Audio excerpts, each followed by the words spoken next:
One of the most physically intimidating, disciplined, and seemingly indestructible men on the planet dies suddenly at 32. Not in a fight, not in a stunt gone wrong, not from drugs in excess, but quietly in his mistress's bedroom.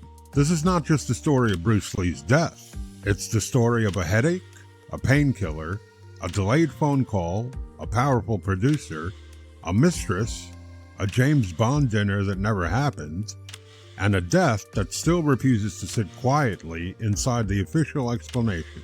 If you saw my previous episode on Bruceploitation, you know what happened after Bruce Lee died. But today we're asking, what actually happened on July 20th, 1973? This is the strange death of Bruce Lee. Welcome to Real Scandals with Teacher Eddie, where we discuss the dark secrets of Hollywood. Act 1. The day everything changed. July 20th, 1973. Bruce Lee wakes up like he has 1,000 times before. He begins the day the way he always does, intensely. A rigorous morning workout, stretching, strength training, discipline. By this point, Bruce is about to hit the absolute height of his fame. Enter the Dragon is about to premiere internationally. He's going to become a global icon. Hollywood is finally paying attention, and he's also working on his passion project, Game of Death. That afternoon, Bruce meets with Raymond Chow, his producer and business partner. They discuss the script, they plan scenes, they talk about future projects. Then they head to the apartment of actress Betty Ting Pei in Kowloon Tong. And yes, we need to address it immediately. Betty Ting Pei was not just a casual acquaintance. She was Bruce Lee's mistress. He was married. He had 2 children. And this detail would become critically important later. Inside her apartment, Bruce continues script discussions. At some point in the late afternoon, he complains of a headache. Now here's where the timeline becomes critical. Betty gives Bruce a painkiller called Equagesic, a combination of an aspirin and a mild tranquilizer. It's a very common painkiller that Bruce has taken before. He goes to lie down in her bedroom. He tells them he'll briefly rest and then join Raymond and Betty for dinner later that evening, where they're scheduled to meet George Lazenby. Yes, the former James Bond. Raymond leaves for dinner first. Bruce never arrives. Raymond calls. Betty says Bruce is still sleeping. Raymond calls again.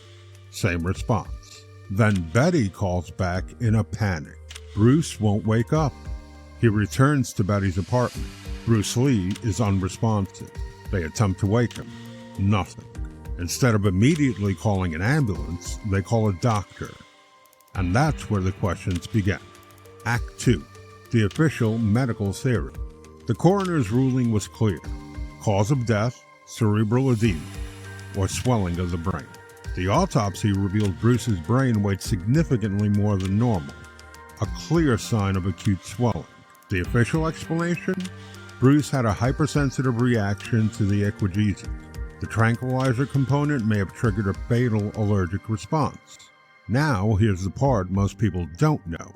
2 months earlier, in May of 1973, Bruce had collapsed during a dubbing session for Enter the Dragon. He was hospitalized and diagnosed with cerebral edema. He survived that episode. Doctors also found cannabis in his system at the time, which becomes important later. So when he died in July, authorities concluded this wasn't murder, this wasn't foul play, this was a tragic recurrence, a hypersensitive neurological reaction. Official verdict, death by misadventure. Case closed, except it didn't feel closed. Act 3. The scandal and cover-up theory. Here's where things get uncomfortable. Bruce Lee did not die at home. He died in his mistress's apartment. Raymond Chow initially told the press Bruce collapsed at his own residence. That was not true. The location was concealed at first. Why? Because this wasn't just about death. It was about scandal. Bruce was a married man, a global superstar, a cultural hero. If the headlines read, Bruce Lee dies in mistress's bedroom, it would have detonated his image. So here are the suspicious details. A delay before calling emergency services. A private doctor was summoned first. Bruce was transported to Queen Elizabeth Hospital, not the closest hospital.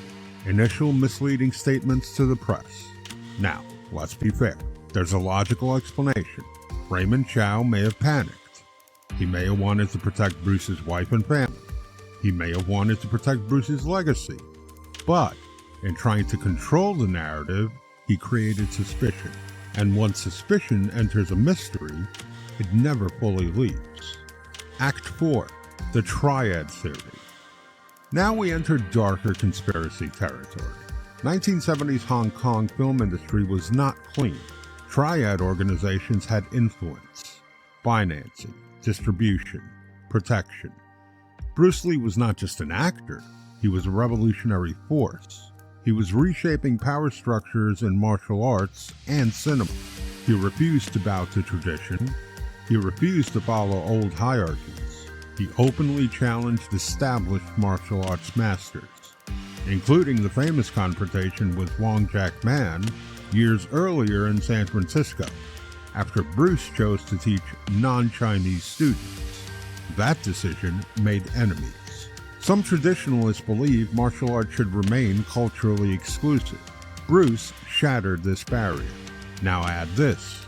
Betty Ting Pei would later marry Charles Wong, a man with reported connections to the Sun Yee-on Triad. That connection fuels speculation. But let's be precise. There is no hard evidence tying triads to Bruce Lee's death. But the atmosphere of the time, the power struggles, the money, it does keep this theory alive. Act 5. Alternative medical theories. Modern researchers have proposed something else. Hyponatremia, dangerously low sodium levels in the blood. Bruce was known to drink large amounts of water. He was dieting heavily. He had removed sweat glands to look better on camera. Extreme water intake plus low sodium, that equals rapid brain swelling. Hyponatremia can kill within hours. The symptoms? Headache, confusion, collapse. It matches the timeline disturbingly well. This theory doesn't require murder. It doesn't require conspiracy. It just requires a biological miscalculation. And sometimes that's even scarier. Act 6. The Curse and the Myth. When Bruce's son Brandon Lee died in 1993 during the filming of The Crow, the myth exploded. Two young superstars, both dead, both in sudden and shocking ways. People whispered about curses, spiritual backlash, fate. But tragedy does not equal destiny. It equals coincidence, magnified by fame. So what killed Bruce Lee? Officially? Cerebral edema triggered by a drug reaction, possibly worsened by past neurological instability, possibly worsened by dehydration or sodium imbalance. What didn't kill him?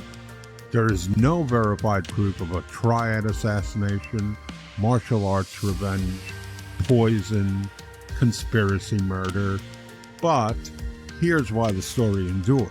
Bruce Lee didn't look mortal, he looked invincible.